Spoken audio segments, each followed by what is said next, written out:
যাই হোক, আমার আজকে তোমার সাথে শেষ কথা। মনে হয় আর আমি বাঁচবো না, আর যুদ্ধে গেলে হয়তো আমি সম্ভবত মারা যাবো। আর এখন যুদ্ধের অবস্থা খুব ভয়াবহ আকার ধারণ করছে। পরিবারের সচ্ছলতা ফেরাতে রাশিয়া যান অবসরপ্রাপ্ত সেনা সদস্য নজরুল ইসলাম। তবে ভাগ্য সহায় হয়নি। ইচ্ছার বিরুদ্ধে সামরিক প্রশিক্ষণ শেষে ইউক্রেন যুদ্ধে রাশিয়ার হয়ে যুদ্ধ করতে হয় তাকে। পরে নিহত হন নজরুল ইসলাম। এরপর থেকে 4 সন্তান নিয়ে বিপাকে পড়েছেন তার স্ত্রী। এখন তার মরদেহ ফেরত চান স্বজনরা। গেল বুধবার নিখোঁজের প্রায় 5.5 মাস পর পররাষ্ট্র মন্ত্রণালয়ের মাধ্যমে নিহতের বিষয়টি নিশ্চিত হয় নজরুল ইসলামের পরিবার। এর আগে ভালো চাকরির প্রলোভনে চলতি বছরের 28শে ফেব্রুয়ারি দালাল ফরিদ হোসেনের মাধ্যমে রাশিয়ায় যান সাবেক সেনা সদস্য নজরুল ইসলাম। এরপর 1 মাসের মতো পরিবার ও স্বজনদের সঙ্গে যোগাযোগ থাকলেও 30শে এপ্রিলের পর থেকে তিনি নিখোঁজ ছিলেন। এদিকে পরিবারের একমাত্র উপার্জনক্ষম ব্যক্তিকে হারিয়ে 4 কন্যা সন্তান নিয়ে দিশেহারা হয়ে পড়েছেন নিহতের স্ত্রী আইরিন আক্তার। তাদের মধ্যে বড় মেয়ে এবছর রাজবাড়ী সরকারি কলেজ থেকে এইচএসসি পরীক্ষা দিয়েছেন। দ্বিতীয় মেয়ে 5ম শ্রেণীর ছাত্রী। ছোট 2 মেয়ের বয়স যথাক্রমে 6 ও 5 বছর। নিহতের পরিবার, স্বজন ও এলাকাবাসীর সঙ্গে কথা বলে জানা যায়, নজরুল ইসলাম একজন ভালো মানুষ ও ক্রীড়াপ্রেমী ছিলেন।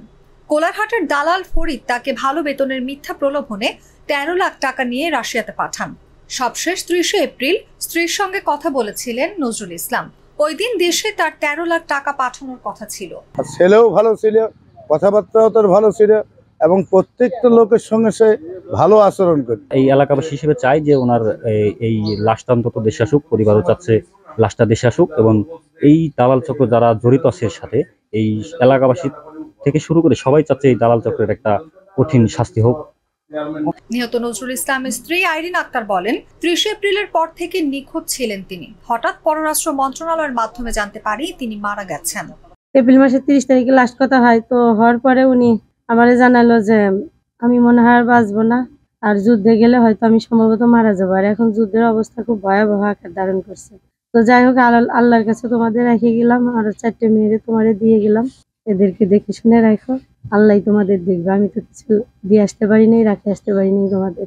দালালের কঠিন শাস্তি চাইলে নিহতের পরিবারের সদস্যরা। দালালের মাধ্যমে নিয়ে যায়, ওই জায়গা নিয়ে বাবুর্চির কাজে দিবে চাইছিল, সে কাজে দেয় নাই। আমার ভাই দুধ দুতে ফাটা দিয়ে মেরে ফেলেছে আমার ভাই। এখন ওই দালাল যাতে এই ধরনের আর কাজ করতে না পারে, তার জন্য আমরা সরকারের কাছে আকুল আবেদন করছি, এদেরকে ধরে শাস্তিমূলক ব্যবস্থা নেওয়া হোক। এ বিষয়ে রাজবাড়ীর জেলা প্রশাসক সুলতান আক্তার বলেন, এ সংক্রান্ত কোনো চিঠি পায়নি। চিঠি পেলে প্রয়োজনীয় ব্যবস্থা নেওয়া হবে। নিউজ ডেস্ক, জাগো নিউজ।